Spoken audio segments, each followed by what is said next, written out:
Viva Voz, com Vera Magalhães.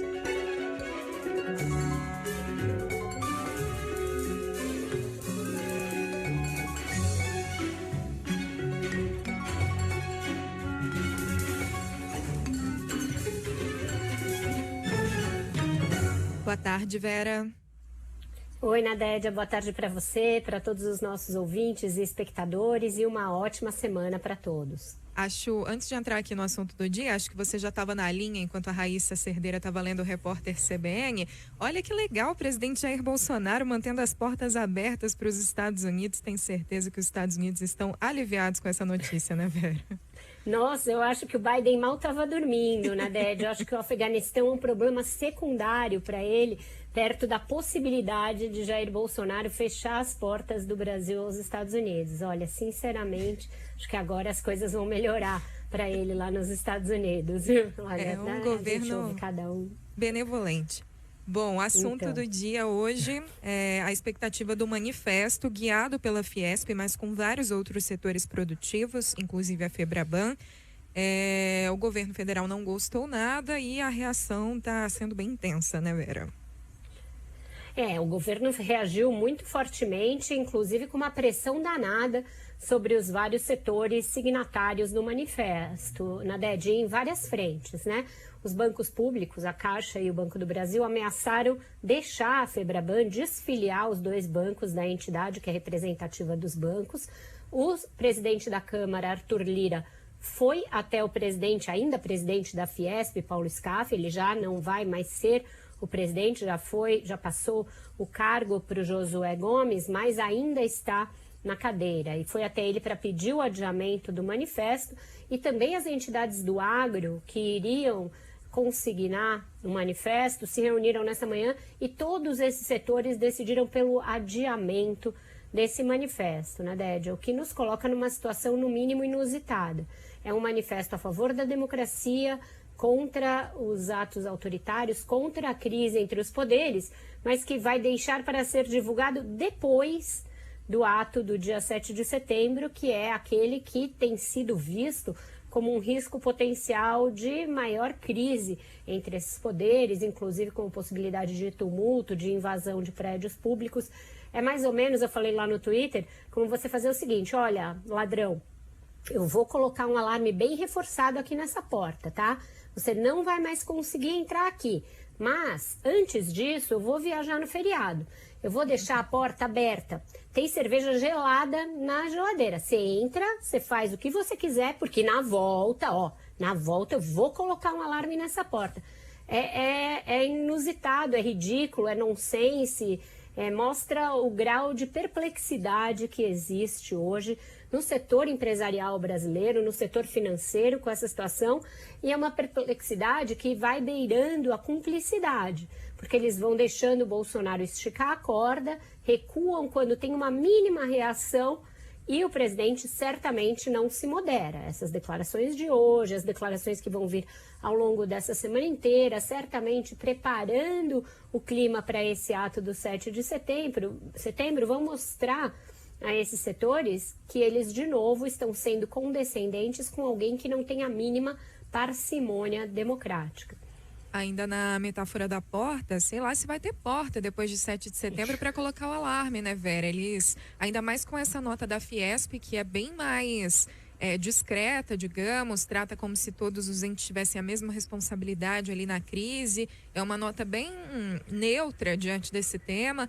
E aí, pedindo para que haja diálogo, sabe-se lá até que ponto vai ser possível ter um diálogo, porque a gente não sabe como vão ser essas manifestações, né? Muito difícil o diálogo, Nadédia. Vocês acabaram de ler aí também no repórter CBN, o presidente, sempre que pode, atribui as mazelas do país, as econômicas, as políticas, as sanitárias, a quaisquer outros entes que não o governo federal. Então, já foi assim na pandemia, já foi assim em relação à própria democracia, que ele acusa os outros de tentarem solapá-la enquanto é ele que o faz. E agora é assim diante da inflação inclusive dos preços administrados, dos combustíveis, do gás. Qual é o truque discursivo do presidente da República? É sempre jogar nas costas dos governadores a culpa pela alta do gás de cozinha e dos combustíveis, quando na verdade isso não é verdade, isso não é nem meia verdade, é um quarto de verdade. E ele vai continuar fazendo isso, ainda que a gente faça 300 matérias mostrando a composição dos preços e mostrando que não é bem assim, ele vai continuar, porque o Bolsonaro acredita piamente na tese segundo a qual uma mentira repetida 200 vezes vira verdade, pelo menos aos ouvidos daqueles para quem ele quer falar. Então, isso acabou tendo um efeito, por exemplo, anti-vacina, um efeito pró-cloroquina, um efeito de causar uma gritaria pró-voto impresso num país que nunca teve nenhum caso de fraude eleitoral. Você vai criando fantasmas e quimeras que passam a habitar o imaginário popular sem que aquilo seja contraposto de maneira eficaz. Eu acho que é algo que nós, comunicadores, temos de estudar em profundidade, porque o ano que vem vai ser um terreno aberto para esse tipo de mistificação, e também esses entes têm que ter responsabilidade para interferir nessa realidade. Como é que pode o setor financeiro, o setor produtivo coadunarem com um ambiente permanente de caos que prejudica os seus próprios negócios?